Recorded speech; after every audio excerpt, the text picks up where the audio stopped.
Hi, welcome to another episode of Baronov TV, designed to demystify the world of accounts and tax and to help your business grow.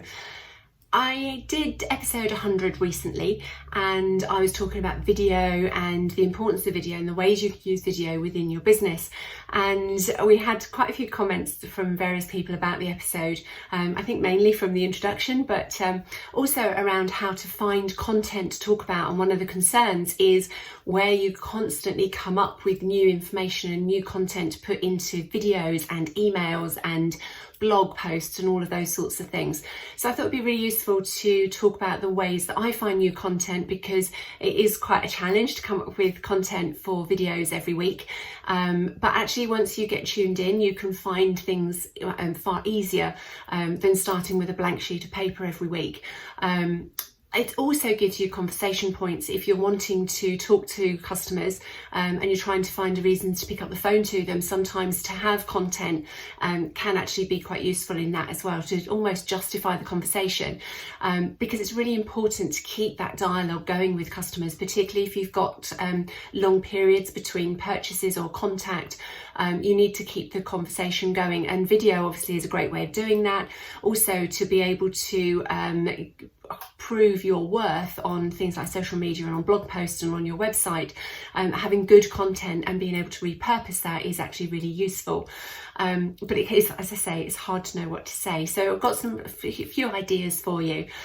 First off, think about the conversations that you routinely have with people. So when you're chatting to somebody, perhaps at a networking event, or when you're chatting on the phone, or maybe even if you're just out with friends or family, if someone asks you about your business, just make a mental note of the question that you're being asked, because if they're asking that question, then other people will likely to be of a similar mindset.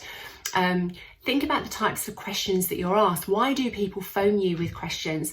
What questions do you get in emails that you receive about your product or service? If people are considering buying, or questions that they're asking about specific topics. We get questions routinely about, for example, this one about, where do I find my content? So it's things like that that can give you ideas. Think about what's changing within your industry or within your business. That's always a good thing to talk about and to promote, to talk about positively, to explain, and think about what's also hard to explain other than face-to-face. Some of the things that I cover off in terms of Baronov TV, so we've done budgets in 2 stages.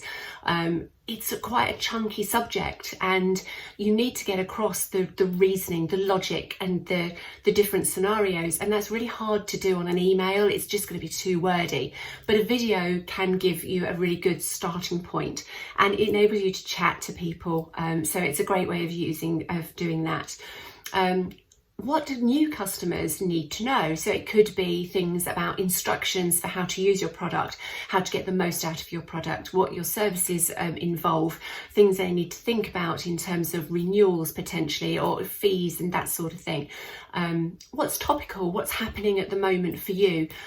So it could be, I don't know, Brexit related, it could be news, it could be something that's come up that you see online and you think, actually, that would be relevant to my customers. I can get that out there quite quickly.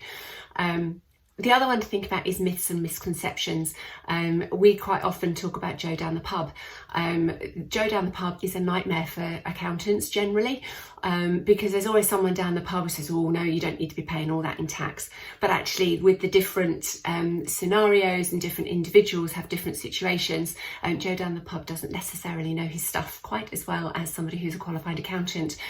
So think about things that you hear that are myths and misconceptions, and where you put people right. That's a really good idea to get some content out there. Finally, I have talked about this book in the past, They Ask You Answer by Marcus Sheridan. Marcus talks about how to use content marketing, particularly on websites, but that will give you, if you can have a read through that, it will give you some really good ideas for content. And it's all about making sure that your content gives a full story, and building trust with your potential customers to make them feel really well informed, and that they trust you, so that you you are the go-to person when they are ready to purchase. So Marcus Sheridan's book is a really good one to look at to get content ideas too. So that's a whistle stop tour. I hope that helps. I hope that prompts you with some ideas of content, because content is hard to find but is brilliant, and you can obviously use it in lots of different ways once you've got an idea. So I hope that helps, and I'll see you all very soon.